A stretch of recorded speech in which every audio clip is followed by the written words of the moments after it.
बिस्मिल्लाहिर्रहमानिर्रहीम। इय्याका नअबुदु व इय्याका नस्तईन।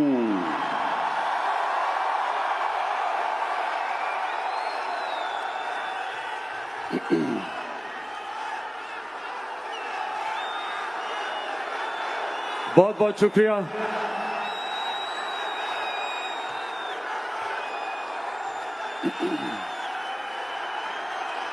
बहुत बहुत शुक्रिया आपका। दिल से आपका शुक्रिया अदा करता हूं, दिल से शुक्रिया अदा करता हूं जो आज आपने मुझे इज्जत दी। बहुत बहुत शुक्रिया आपका।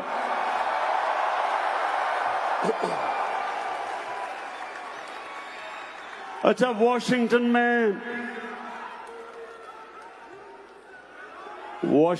में मैंने सोचा था कि एक होटल के अंदर हम 500 1000 अपने पाकिस्तानी बुलाएंगे और मैं आपसे बातचीत करूंगा। मैं सोच भी नहीं सकता था कि इतने बड़े स्टेडियम में आपसे बातचीत होगी।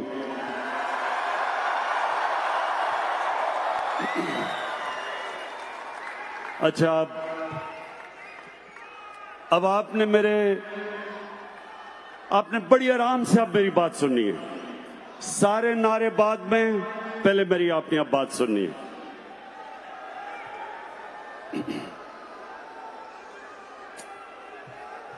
मेरे पाकिस्तानी अमेरिकन,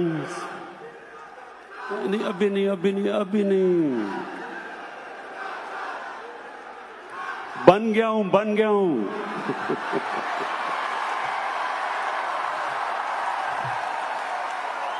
22 साल से सुनता था वजीर आजम इमरान खान, अब बन गया हूं। आदी नहीं हो रहे लोग इसके। अच्छा जी, सुने, मैं सबसे पहले तो जिधर से भी आप आए हैं, जिन भी शहरों से आप आए हैं, मैं आपको खुशामदीद कहता हूं। और मैं चाहता हूं आराम से मेरी बात सुने, आराम से। मैं कहीं नहीं जा रहा, आराम से आपसे बात करना चाहता हूं। देखिए मेरे पाकिस्तानियों,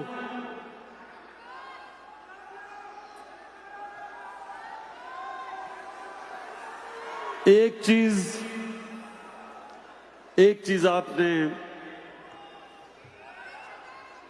चीज आपने याद रखनी है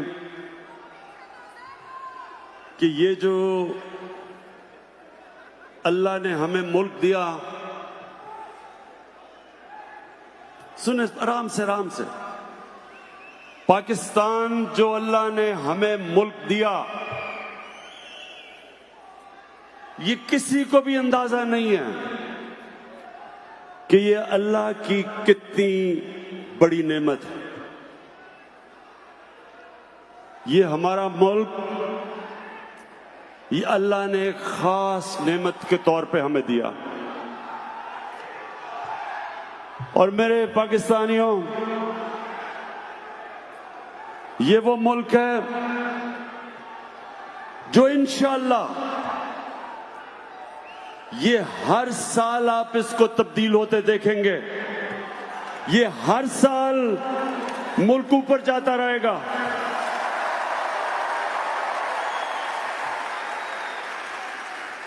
अब दो चीजें आपने समझनी है कि क्यों जमहूरियत दुनिया में आगे चली गई और बादशाह पीछे रह गई। इसकी दो वजूहात हैं और मैं चाहता हूं कि ये याद रखें कि ये दो वजह है कि हम क्यों पीछे रह गए और दुनिया आगे चली गई। मेरे पाकिस्तानियों, जमहूरियत के अंदर दो चीजें हैं जो बादशाह में नहीं है। नंबर 1, जमहूरियत के अंदर मेरिट है। बादशाह के अंदर मेरिट नहीं है। खून के ऊपर बादशाह में रिश्तेदारी है, खून है। जमहूरियत के अंदर मेरिट है। दुनिया के अंदर जो मुल्क आगे गए मेरिटोक्रेसी की वजह से, जो मुल्क पीछे रह गए, जितनी कम मेरिट उतना मुल्क पीछे रह गया। मैं आपको सिंपल मिसाल देता हूं, क्रिकेट की मिसाल देता हूं। क्रिकेट में ऑस्ट्रेलिया दुनिया की वो टीम है जो दुनिया में सबसे कामयाब रही है। क्यों कामयाब है?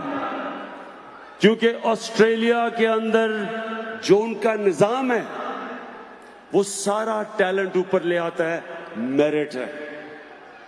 पाकिस्तान, मैं आप सबके सामने कहता हूं, मैं दुनिया में क्रिकेट खेला हूं, सबसे ज्यादा दुनिया में अगर मैंने क्रिकेट का टैलेंट देखा तो वो पाकिस्तान में।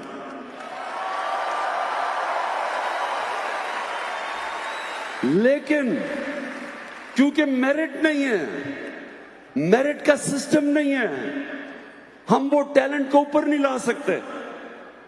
हम इसलिए आज दुनिया को डोमिनेट नहीं कर रहे क्योंकि मेरिटोक्रेसी नहीं है। तो बादशाह क्यों पीछे रह गई? अगर एक जबरदस्त बादशाह आया भी, ये जरूरी नहीं कि उसका बेटा भी अच्छा होगा। जमहूरियत के अंदर क्यों जमहूरियत आगे निकल गई? क्योंकि मेरिट के ऊपर लीडरशिप आती रही। ये आपके सामने मैं मिसाल देता हूं कि इस मुल्क अमेरिका के अंदर क्योंकि जमहूरियत आ गई, क्योंकि अमेरिका में जमहूरियत आ गई, अमेरिका के अंदर इनकी मेरिटोक्रेसी ऐसी थी कि इनके लीडरशिप, अगर एक लीडर बुरा भी हुआ तो मेरिट के ऊपर लीडरशिप अच्छी आती रही। हमारे मुसलमान दुनिया में, आप हिंदुस्तान की मिसाल लें, मैं ही आज आप पाकिस्तानियों आज को इसलिए ये चीज कह रहा हूं क्योंकि आपको समझना चाहिए कि मुसलमान भी नीचे क्यों रह गए और पाकिस्तान भी आगे क्यों नहीं बढ़ सका। जो पहले 150 साल मुगल बादशाह रहे, हिंदुस्तान दुनिया की सुपर पावर थी। 150 साल जो दुनिया में हिंदुस्तान का जीडीपी था वो 25% से ऊपर था, सुपर पावर थी। एक से एक बेहतर मुगल बादशाह आया। 4 मुगल बादशाहों ने तकरीबन 150 साल हुकूमत की, लेकिन औरंगजेब के बाद जो उसके बच्चे आए किसी में भी कैपेबिलिटी नहीं थी। तो 7 मुगल बादशाह 13 साल में बदले, सारे एक से एक बदतर आया और वही मुगल एम्पायर खत्म हो गया। उसी तरह ऑटोमन एम्पायर, एक से एक बेहतर ऑटोमन बादशाह आता रहा सुलेमान तक, सुलेमान द मैग्निफिसेंट। उसका बेटा ठीक नहीं था और उधर से नीचे जाना शुरू हो गया। जमहूरियत में क्या होता है? क्योंकि खून के ऊपर नहीं सिलेक्शन होती लीडरशिप की, मेरिट के ऊपर होती है। इसलिए जिस तरह इलामा इकबाल ने भी कहा, शाह वलीउल्लाह ने भी कहा कि मुसलमान पीछे बादशाह की वजह से रह गए। अब पाकिस्तान पे आ जाएं। हमारे मुल्क में कायदे आजम के बाद क्यों नहीं कोई लीडर मिला? एक जुल्फिकार अली भुट्टो थे, एक कैरिज्मेटिक इंटेलिजेंट लीडर थे, लेकिन उसके बाद क्या हुआ? उसके बाद हुआ क्या? हमारे मुल्क में एक किस्म की बादशाह आ गई, मेरिट नहीं आई। जमहूरियत भी जब आती थी मेरिट नहीं आई। नवाज शरीफ को किस तरह लीडर बनाया गया? मिलिट्री डिक्टेटर ने उठा के बना दिया, कोई मेरिट नहीं थी। उनके भाई शहबाज शरीफ क्यों चीफ मिनिस्टर बन गए? उनके भाई थे। आसिफ जरदारी और बिलावल भुट्टो कैसे लीडर बन गए? कागज के पर्चे पे कहा कि जनाब हमारी वालदा हमें छोड़ गई है। उधर वली खान की फैमिली, वो भी फैमिली सिस्टम आ गया। उधर मौलाना फजलुर रहमान, उसके भाई भी और उसके बच्चे आ गए।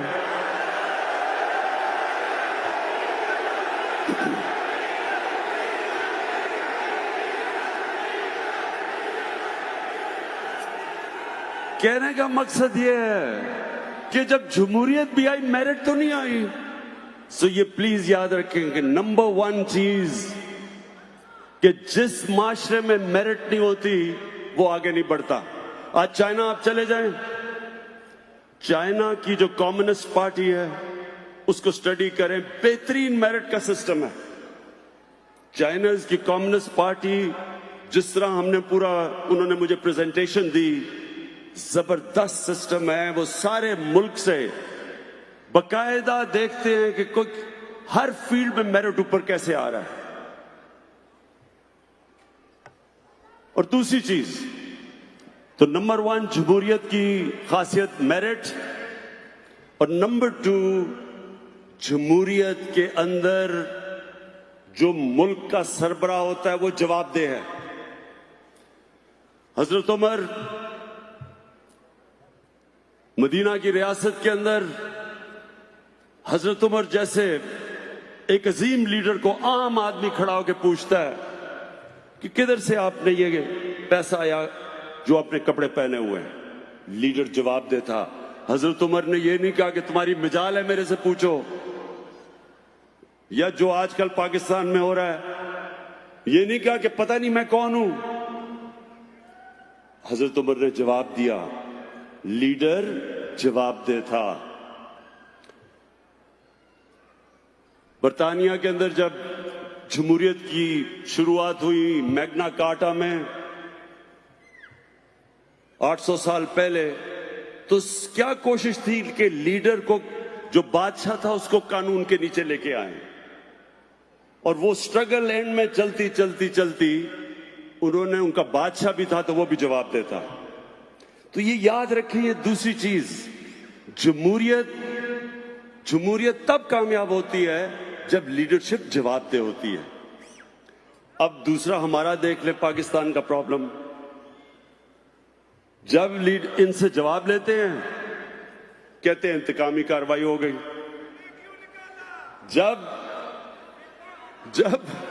जब अदालत फैसला करती है तो कहते क्यों निकाला।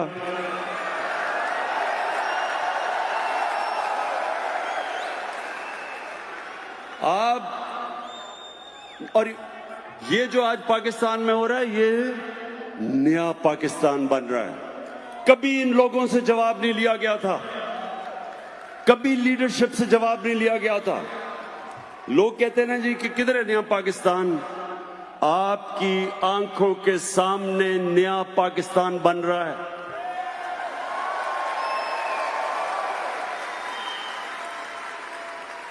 जिसको जब सवाल पूछते हैं ताकतवर से, जिस भी ताकतवर से सवाल पूछते हैं, वो ये अपना जवाब नहीं देता, अपनी सफाई नहीं पेश करता।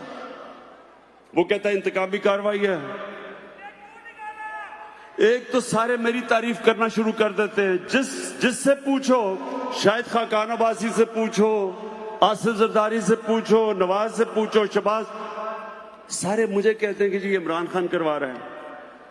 क्या करवाया इमरान खान ने? सारे केसेस इनके ऊपर पुराने हैं, हमने कोई केस नहीं किया, ये इनके जमाने के केसेस हैं। हमने सिर्फ इदारों को आजाद किया है, हमने सिर्फ नैब को आजाद किया है, हमने FIA को आजाद किया है। मेरे पाकिस्तानियों, नबी सल्लल्लाहु अलैहि वसल्लम उन्होंने कहा था कि तुम्हारे से पहले बड़ी कौमें बर्बाद हुई जिधर एक कानून ताकतवर के लिए और दूसरा कमजोर के लिए। हमारे सामने हमने अपनी आंखों के साथ सामने पाकिस्तान को नीचे जाते देखा है। मैं जब बड़ा हो रहा था 1960s के अंदर पाकिस्तान सबसे तेजी से तरक्की कर रहा था बर्रे-सगीर में, बल्कि एशिया में पाकिस्तान की मिसाल दी जाती थी। वो मुल्क जो सबसे तेजी से तरक्की कर रहा था, इंडस्ट्रियलाइज हो रहा था। हमारी ब्यूरोक्रेसी सारी एशिया में सबसे टॉप पे ब्यूरोक्रेसी मानी जाती थी। हमारे हॉस्पिटल, मैं गवर्नमेंट हॉस्पिटल में पैदा हुआ था। गवर्नमेंट हॉस्पिटल का बेहतरीन स्टैंडर्ड था। हमारी यूनिवर्सिटीज की डिग्रीज दुनिया में एक्सेप्ट होती थी। मिडिल ईस्ट से लोग हमारे पाकिस्तान में पढ़ने आते थे। एचएसएन कॉलेज जिधर मैं पढ़ा हूं, वहां मलेशिया के शहजादे आके पढ़ते थे। बाहर से लोग आके पढ़ा करते थे पाकिस्तान में। और वही पाकिस्तान को हमने आहिस्ता आहिस्ता नीचे जाते देखा। और वो नीचे क्यों गया? एक तो बदकिस्मती से जो 70s में एक सोशलिज्म आई, जो ना सोशलिज्म थी, ना तीतर था ना बटेर था, उसकी वजह से हमारी इंडस्ट्रियल ग्रोथ रुक गई। लेकिन असल तबाही 1985 के बाद आई। 1985 के बाद नॉन पार्टी इलेक्शंस में पहली दफा पैसा चलना शुरू हुआ। पहली दफा सियासत के अंदर रिश्वत चलनी शुरू हुई। पहली दफा सियासत के अंदर डेवलपमेंट फंड्स के नाम पे सियासतदानों को खरीदा गया। छांगा मांगा में रेस्ट हाउस में सियासतदानों को नीलाम किया गया। और हमने अपनी सामने पाकिस्तान को नीचे जाते देखा। तो आज हम जब इस मुल्क को उठा रहे हैं, ये दो चीजें हमने लेके आनी है। एक कि जो भी पब्लिक ऑफिस होल्डर है, जो मुल्क का सरबराह है, वो कौम को जवाब दे।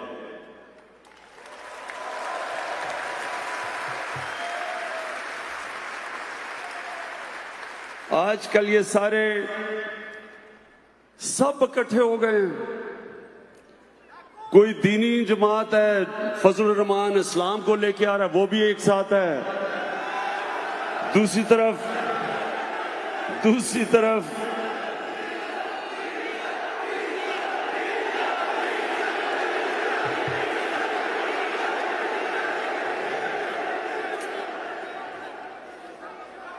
वो कह रहे हैं कि पहली दफा पाकिस्तान की असेंबली डीजल के बगैर चल रही है। तो फजलुर रहमान, दूसरी तरफ सेकुलर बिलावल भुट्टो, वो भी साथ मिल गया। फिर नून लीग, जिसका पता ही नहीं कि वो क्या है, वो भी साथ है। सब इकट्ठे हैं। इनका सब एक मकसद है, सिर्फ एक मकसद है। इनका सिर्फ एक मकसद है। क्या है? बताएं क्या है एक मकसद?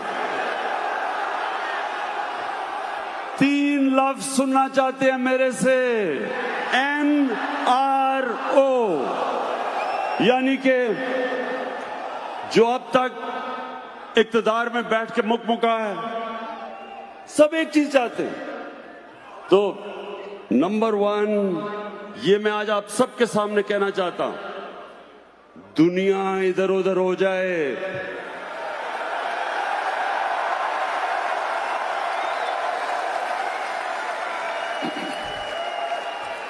मुझे बल्कि बाहर से भी सिफारिशें भिजवाई हैं। एक आध बादशाह ने भी मुझे सिफारिश की है। लेकिन ये वक्त है, आज अगर हम खड़े हो गए, हमने ताकतवर का आज एहतसाब कर दिया, इनकी प्रॉपर्टीज अटैच करनी हमने शुरू कर दी हैं, इनकी बेनामी प्रॉपर्टीज हमने पकड़नी शुरू कर दी हैं। इनने जो अरबों अरबों रुपया बाहर लेके गए हैं, बाहर की गवर्नमेंट से हमने बातचीत शुरू कर दी है कि ये पैसा वापस लेके आए।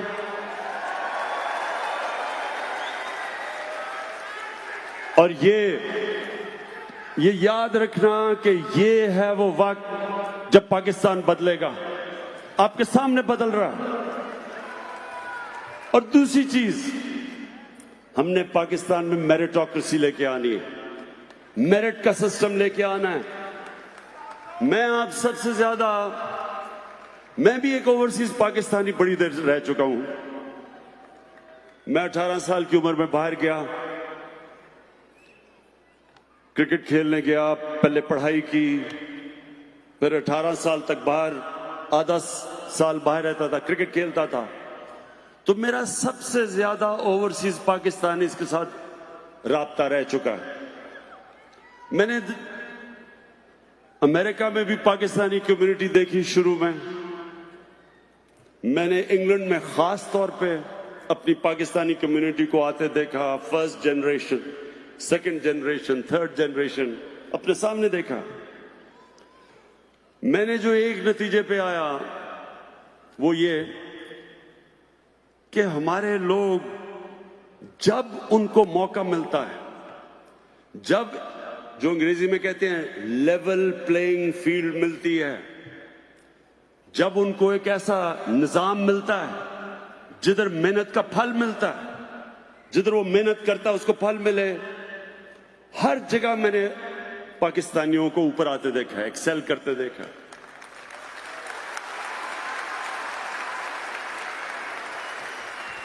क्योंकि पाकिस्तान में मेरिट नहीं, मौके नहीं मिलते,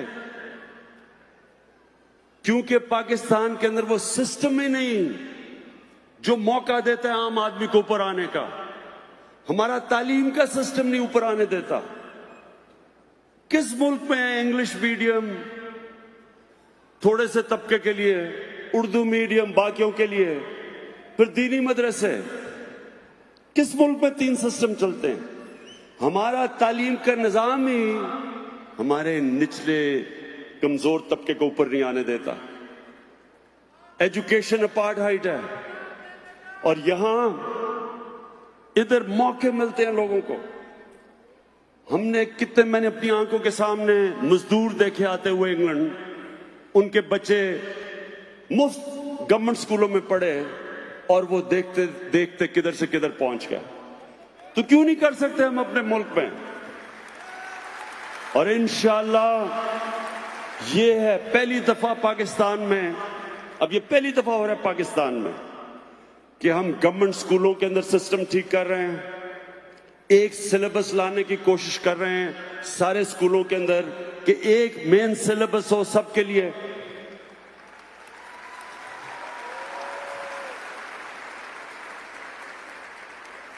ताकि मौका मिले ऊपर आने के लिए हमारे लोगों को।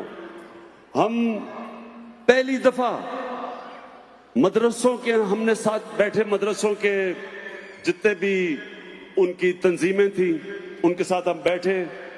अभी हमने उनसे मुआहदा किया है कि मदरसे के बच्चों को भी मौका मिले ऊपर आने का, उनके लिए भी दीन के अलावा साइंस के सब्जेक्ट पढ़ाए जाएं, मैथ्स पढ़ाए जाएं, मौका दिया जाए ताकि वो भी डॉक्टर्स बन सकें, वो भी ऊपर आ सकें।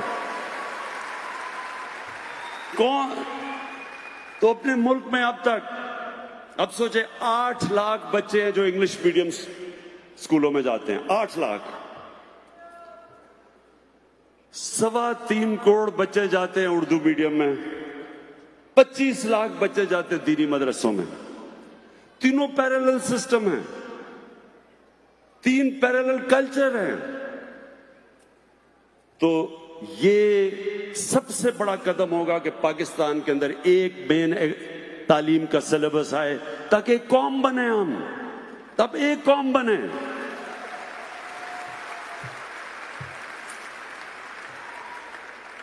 और मेरिट का सिस्टम तब आएगा पाकिस्तान में जब ये जो खानदानों की सियासत है ये खत्म हो, ये जो जागीरदाराना निजाम है ये खत्म हो। और ये पहली पार्टी है आपकी, तहरीक इंसाफ पहली पार्टी है। कोई इमरान खान का रिश्तेदार किसी ओहदे पे नहीं है, कोई मेरा दोस्त किसी ओहदे पे नहीं है। ये पहली पार्टी है जो मेरिट के ऊपर लोग आ रहे हैं। और इंशाल्लाह इस पार्टी से हम आपको नए लीडर निकाल के दिखाएंगे। जिस तरह मुराद सईद एक आम स्टूडेंट से उठ के एक लीडर बन गया है, फेडरल मिनिस्टर है आज, किसी का रिश्तेदार नहीं है। और हमाद अजहर अभी एक हमारा नया लीडर उभरा है जिसको फिर हमने फेडरल मिनिस्टर बनाया है।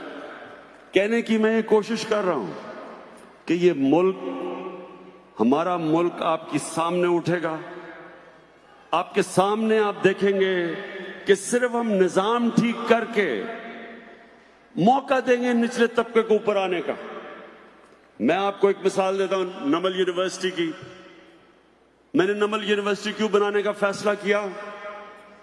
क्योंकि मियांवाली के अंदर मैं जब हल्के में फिरता था तो बेरोजगारी थी, नौजवान बेरोजगार फिर रहा था, जुर्म की तरफ जा रहा था, मंशियात की तरफ जा रहा था। तो मैंने सोचा एक टेक्निकल कॉलेज बनाऊंगा ताकि हुनर सीखे। लेकिन वो जगह इतनी खूबसूरत थी कि मैंने यूनिवर्सिटी बना दी। अब आप ये सोचें कि वहां उर्दू मीडियम के बच्चे, उनको पहले हमने अंग्रेजी पढ़ाई, फाउंडेशन कोर्स करवाया, ब्रैडफोर्ड के साथ वो यूनिवर्सिटी की एफिलिएशन करी। ब्रैडफोर्ड इंग्लैंड की यूनिवर्सिटी थी। मैं आपको अब ये समझाने की कोशिश कर रहा हूं कि कितना बड़ा टैलेंट हमारा नीचे है पाकिस्तान में, जिसको मौका नहीं मिलता ऊपर आने के लिए। वही बच्चे उर्दू मीडियम स्कूल से उठ के पहले इंग्लिश सीखी, फिर ब्रैडफोर्ड यूनिवर्सिटी की डिग्री उन्होंने बैठ के ली, और ब्रैडफोर्ड यूनिवर्सिटी में सिर्फ 12 या 13% बच्चों को फर्स्ट डिवीजन मिलती है। नमल में 55 से 60% बच्चों ने फर्स्ट डिवीजन ली। तो आप ये खुद सोचें कि कितना ज्यादा हमारा टैलेंट जाया हो रहा है पाकिस्तान में, क्योंकि हमारा निजाम ही एलीट का है, ऊपर ही नहीं आने देता लोगों को। तो सबसे ये दूसरा बड़ा हमारा चैलेंज है। लेकिन मैं आज अपने इतने बड़ा क्राउड जो पाकिस्तानी आए हुए, मैं आपको एक और चीज कहना चाहता हूं कि हमने जितना जितना टाइम गुजरता जा रहा है, ये 10 महीने, मैंने खुद, मुझे अंदाजा नहीं था कि अल्लाह ने पाकिस्तान को क्या क्या दिया।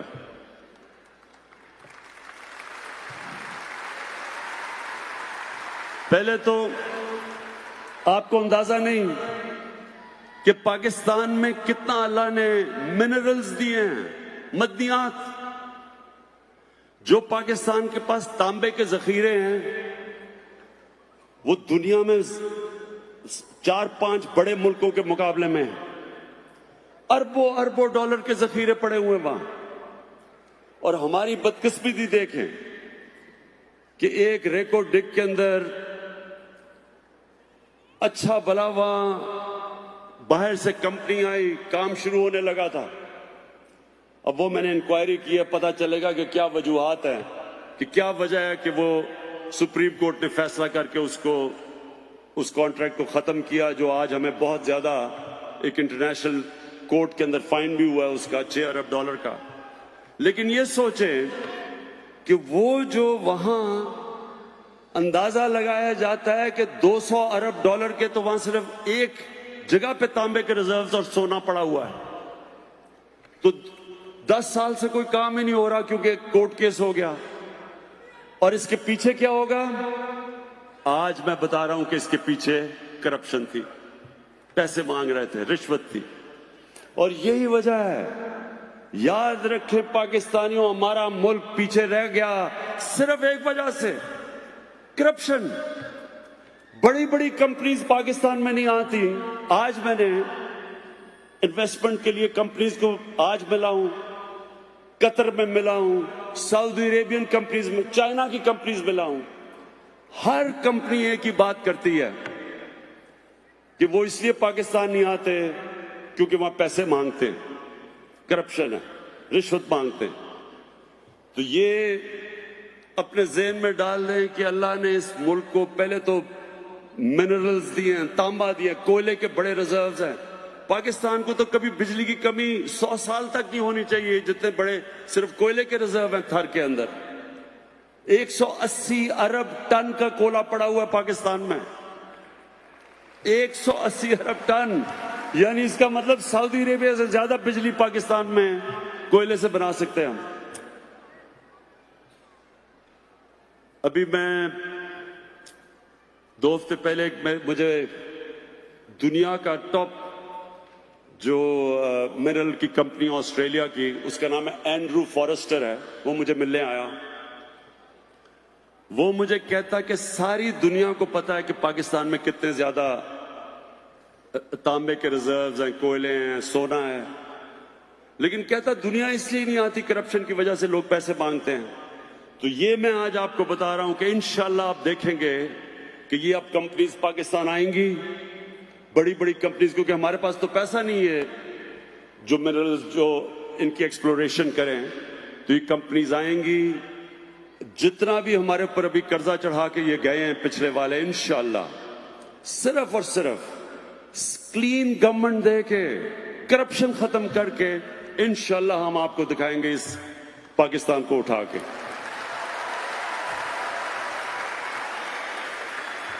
हम चाइना गए, अब ये सुने जरा, जो हमें अल्लाह ने जमीन दी है, ये जो हमारे पास जमीन है, ये जरखेज तरीन जमीन है। हम अभी चाइना गए, चाइना की कंपनीज से हमने MOU साइन किया CPEC के अंदर। तो उन्होंने हमें बताया कि पाकिस्तान में जो गाय की एवरेज कि कितना गाय दूध देती है, 6 लीटर। पाकिस्तान में 6 लीटर है एवरेज गाय का। चाइना के अंदर 20 से 24 लीटर है। अब सिर्फ ये सोच लेंगे अगर हम 6 से 12 लीटर कर दे तो पाकिस्तान में दूध एक्सपोर्ट हम कर सकते हैं। मैं सिर्फ आपको मिसालें दे रहा हूं कि इस मुल्क में अल्लाह ने इतना कुछ दिया है, लेकिन हमने ना इसके ऊपर इन्वेस्टमेंट की, ना तवज्जो दी। तो इंशाल्लाह जो चाइना से हमने अब साइन किए हैं कॉन्ट्रैक्ट्स CPEC के अंदर, और जो हमारे से MOU साइन किए हैं, वो हमारे तो हर इशू, हर जगह टेक्नोलॉजिकल हमारे लिए मदद भी कर रहे हैं, इंडस्ट्री रीलोकेशन कर रहे हैं CPEC के अंदर। तो इंशाल्लाह आप देखेंगे आने वाले दिनों में कि हम पाकिस्तान को हर चीज में, इंडस्ट्री में भी आप देखेंगे डेवलपमेंट। और वो जो मेरा ख्वाब है कि एक दिन बाहर से दुनिया पाकिस्तान में नौकरियां ढूंढने आएगी।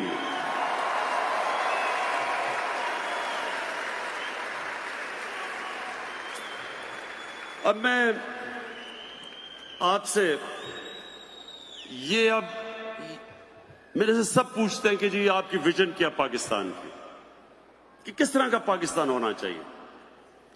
तो मैं ये आपके सामने अपनी विजन रखता हूं। मैं ये समझता हूं कि ये बड़ा जरूरी है आप सबको समझना, क्योंकि हर कौम किसी मकसद के लिए पैदा होती है। हर कौम का एक मकसद होता है, एक विजन होती है, एक नजरिया होता है। पाकिस्तान बना था और उसका एक बड़ा ख्वाब था पाकिस्तान। इलामा इकबाल और कायदे आजम, जो एक लीडर को मैं मानता हूं, कायदे आजम को, और इलामा इकबाल जो शायद ही इतना बड़ा मुसलमान दुनिया में कोई ज़हन हो पिछले 500 साल में। तो इनकी क्या थी? मैं ये चाहता हूं कि आप अपने बच्चों को जो अमेरिका में बड़े होंगे, उनको प्लीज ये एक चीज समझाएं कि ये क्या ख्वाब थी पाकिस्तान की। और मैं ये इसके ऊपर अपनी ये बात खत्म करूंगा। मैं चाहता हूं कि ये बड़े गौर से समझें, क्योंकि जो आपके बच्चे हैं उनको ये पता होना चाहिए कि क्या मकसद था इस मुल्क का बनने का। देखिए, पाकिस्तान बना था, उसको इलामा इकबाल ने जिस तरह कहा, इसने एक इस्लामी फलाई रियासत बनना था। वो क्या, कौन सी इस्लामी फलाई रियासत बननी थी?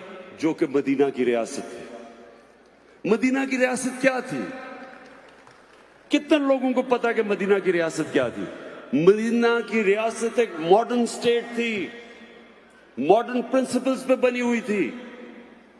वो जो कुरान शरीफ के अंदर अल्लाह ने हमें कहा है कि नबी सल्लल्लाहु अलैहि वसल्लम की सुन्नत पे चलो, उनके रास्ते पे चलो, उनकी शरिया पे चलो। उनकी शरिया मदीना की रियासत थी। मदीना की रियासत के क्या असूल थे, ये आप मेरे बड़े गौर से आपने मेरी बात सुननी है। मदीना की रियासत दुनिया की तारीख की पहली फलाई रियासत बनी थी। एक इंसानियत का निजाम बना था, अदल और इंसाफ का निजाम बना था। मदीना की रियासत, मदीना के रियासत के वो कौन से असूल थे? सबसे बड़ा असूल था, उसमें रहम था। एक कमजोर के लिए रहम था। बेवों, यतीमों, माजूरों, गरीबों, बूढ़ों को पेंशन्स पहली दफा मदीना की रियासत में शुरू हुई थी कि रियासत ने बूढ़ों की भी जिम्मेदारी ली थी।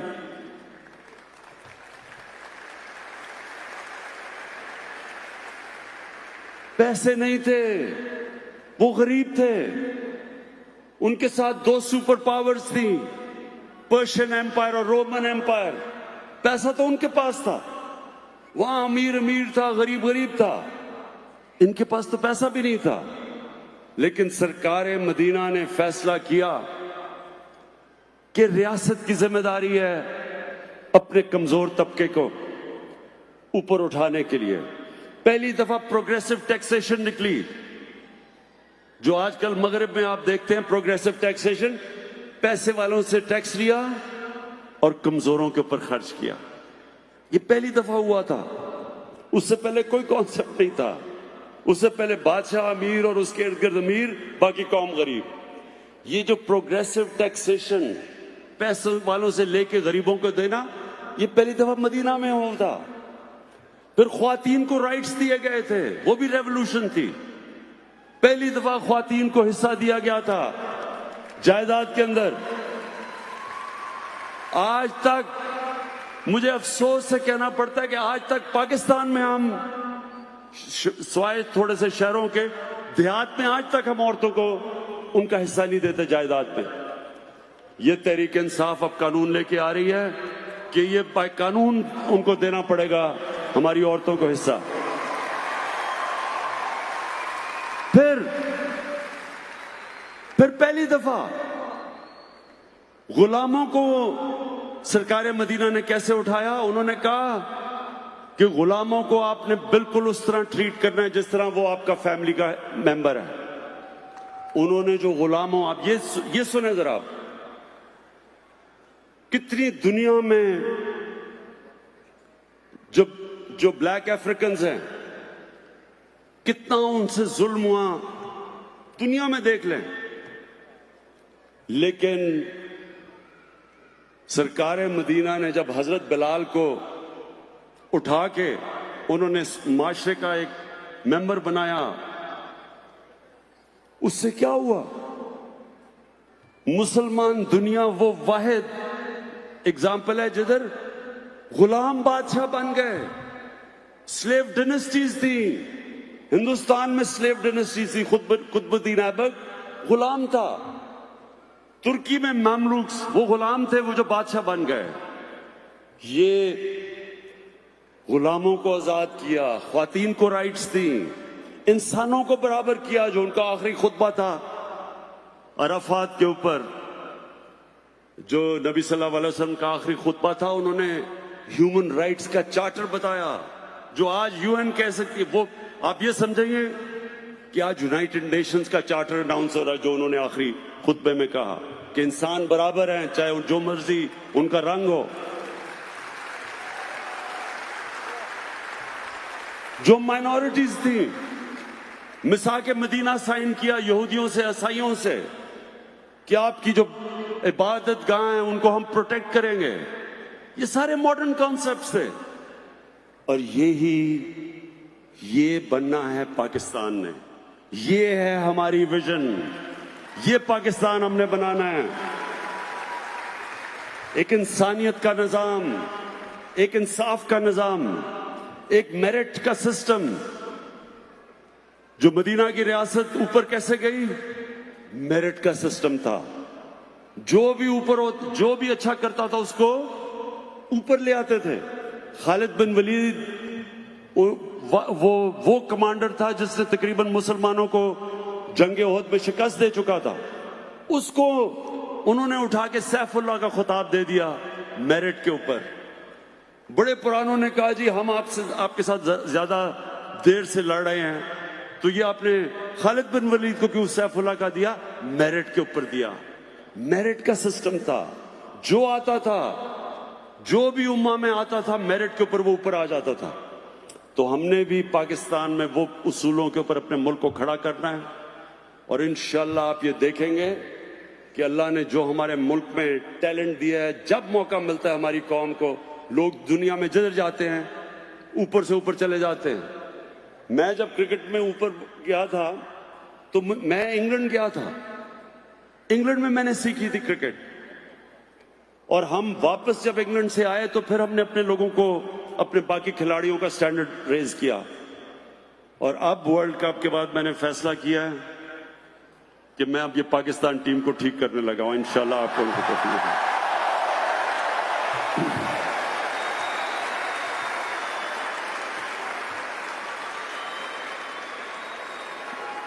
काफी मायूसियां हो चुकी हैं। इंशाल्लाह जो अगला वर्ल्ड कप में आप जो पाकिस्तानी टीम देखेंगे, अभी मेरे ये लफ्ज याद रखना कि वो टीम बिल्कुल एक ऐसी प्रोफेशनल टीम आपको लेके आएंगे ग्राउंड के अंदर, बेस्ट टीम लेके आएंगे, और सिस्टम ठीक करेंगे, निजाम को ठीक करेंगे, निजाम ऐसा लेके आएंगे कि इंशाल्लाह बेहतरीन टैलेंट पाकिस्तान का ऊपर आएगा। अब एक फर्स्ट क्लास स्ट्रिक्ट वो इंशाल्लाह मैं आपको करके दिखाऊंगा, उसी तरह बाकी खेलों के अंदर। लेकिन मेरी आखिर में, हाँ, पीआईए की फिक्र ना करें, मुझे पीआईए का भी पता है, पीआईए को भी हम ठीक कर रहे हैं। आपको ये मैं बता दूं, जब हमें इक़्तिदार मिला, आप यकीन करें एक इदारा नहीं था जो रिकॉर्ड खसारा नहीं कर रहा था। पीआईए, वपडा, रेलवे, जो भी इदारा ले, बिजली यानी गैस, सब नुकसान कर रहे थे। और अभी भी ये पूरी जंग चली हुई है। ये इंशाल्लाह हमारा एक थोड़ा मुश्किल वक्त है, ये हमारा मुश्किल वक्त है, 4 महीने 6 महीने साल तक रहेगा, लेकिन इंशाल्लाह हम आपको पाकिस्तान को निकाल के दिखाएंगे, इस मुल्क को अपने पैर पे खड़ा करेंगे। जो ताजर आज पाकिस्तान में कह रहे हैं कि हम रजिस्टर नहीं होंगे, सब सुन लें मेरी बात, कि जो कर्जा पाकिस्तान पे चढ़ा हुआ है सारे ताजरों को रजिस्टर होना पड़ेगा। और अगर सब मिलके थोड़ा थोड़ा टैक्स दें, कोई मुश्किल नहीं है पाकिस्तान को कर्जों की दलदल से निकालना। लेकिन ये नहीं होगा कि मुल्क, आज सुने जरा पाकिस्तान का हाल क्या है, जो हमें पाकिस्तान मिला था। पहले सबसे कम टैक्स पाकिस्तानी देते हैं, दुनिया में सबसे कम टैक्स जीडीपी रेशियो है पाकिस्तान का। ऊपर से जो इन्होंने कर्जे चढ़ाए, अच्छा मैं जरा आपकी नॉलेज टेस्ट करना चाहता हूं, 10 साल पहले कितना पाकिस्तान का कर्जा था?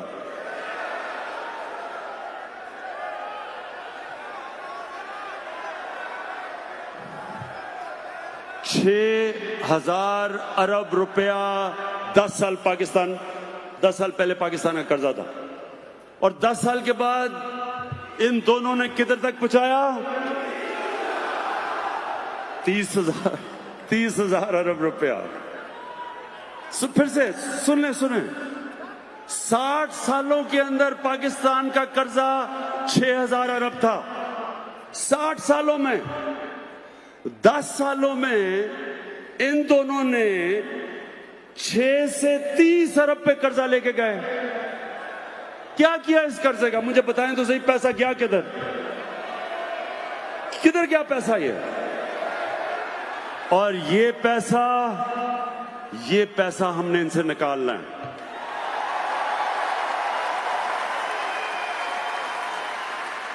मैं फिर से इनको कहना चाहता हूं, जो मर्जी आपने करना करें, सब इकट्ठे हो जाते हैं जी जमहूरियत बचाने के लिए, अपने पैसे बचाने के लिए सब इकट्ठे हो जाते हैं। आप इकट्ठे हो जाएं, आपने धरना करना है, मैं आपको कंटेनर दूंगा, उसमें धरना भी कर लें। आपने जलसे जुलूस करने हैं, वो कीमे के नान के बगैर आपके लोग नहीं निकलते। हम शायद तहरीक इंसाफ के वर्कर ही भेज दें थोड़े से, ताकि आपके जलसे थोड़े से बड़े हो जाएं। जो मर्जी करना करें, आपको पैसा वापस करना पड़ेगा।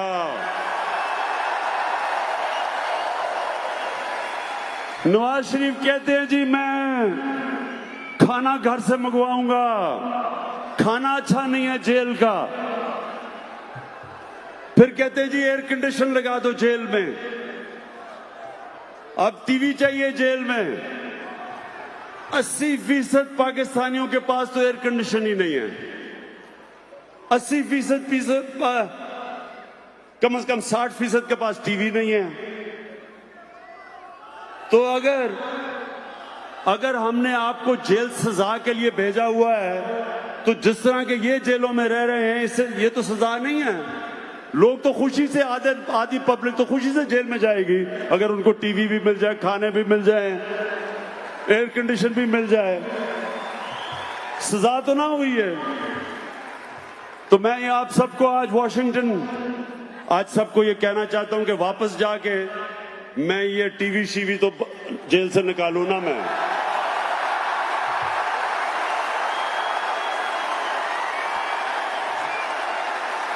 एयर कंडीशन भी निकालें जेल से।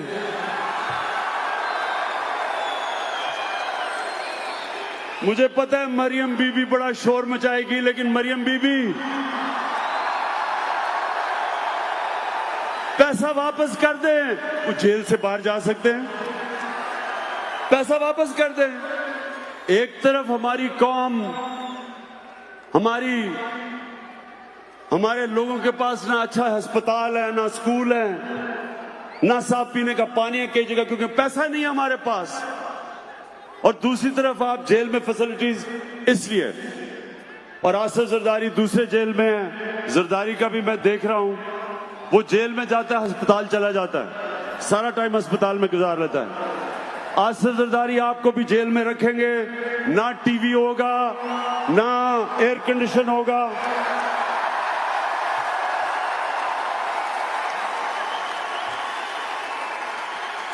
बड़ा आसान है जेल से निकलना। पैसा वापस करो, हम जेल से आपको निकाल देंगे। अच्छा, और एक और, अब खाकान अब्बासी बार बार तकरीरें कर रहे थे कि मुझे जेल में डालो, अगर मैंने कुछ गलत किया जेल में डाल दिया। अब हमने उसे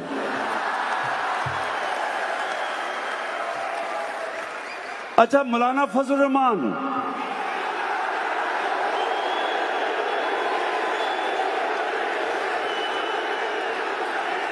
मौलाना फजल रहमान कहता है ऑपोजिशन को कि क्या तब हम सब इकट्ठे होंगे जब हम सब जेल में होंगे? हाँ मौलाना फजल रहमान, अब जब सब जेल में इकट्ठे होंगे।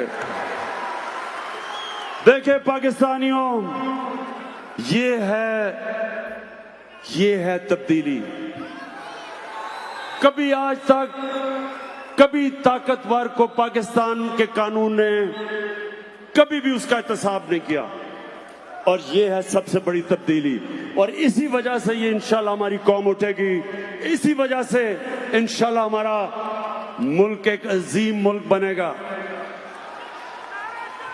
अच्छा, अब क्या चाहते हैं? मैं डोनाल्ड ट्रंप से क्या कल बातें करूं?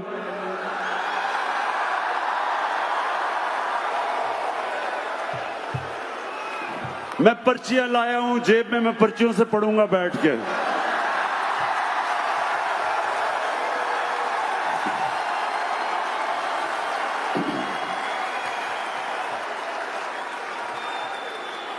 मुझे बड़ा फख्र है इस चीज पे कि मैं पहले दिन से कह रहा था कि अफगानिस्तान में कोई मिलिट्री सॉल्यूशन नहीं है। मैं बार बार कहता रहा कि जंग से मसला नहीं हल होने लगा। मुझे हर हर किस्म की मुझे बुरा भला कहा गया, दहशतगर्द कहा गया, तालिबान खान कहा गया, पता नहीं क्या क्या कहा गया। लेकिन अल्लाह अल हक है, सच का खुदा है। आज सारी दुनिया कह रही है कि अफगानिस्तान में मिलिट्री सॉल्यूशन नहीं, तो इंशाल्लाह मैं आपका केस रखूंगा डोनाल्ड ट्रंप के सामने। आपको बिल्कुल इंशाल्लाह शर्मिंदा नहीं होने दूंगा। और एक आखिरी, हुए लीडर जब बेईमान किया नुकसान भुला कर आखिरत, कायद का था फरमान है पाकिस्तान भला ही मुमलिकत। हुए लीडर जब बेईमान किया नुकसान भुला कर आखिरत, अब लोग नहीं नादान, अब लोग नहीं नादान, गए सब जान कहे इमरान खान। अब होगी जो निगरान ये नस्ल जवान बढ़ेगा पाकिस्तान। दिल में होनी इंसाफ तो हो इंसाफ कहे इमरान खान।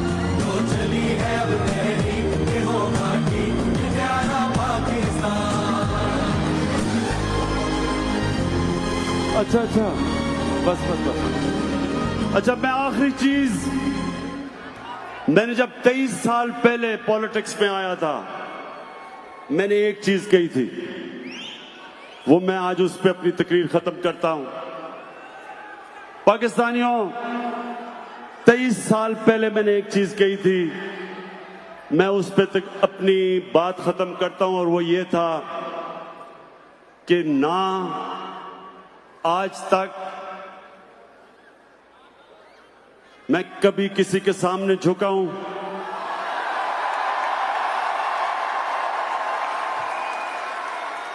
सिवाय अल्लाह के, और इंशाअल्लाह कभी अपनी कौम को किसी के सामने नहीं झुकने दूंगा, इंशाअल्लाह।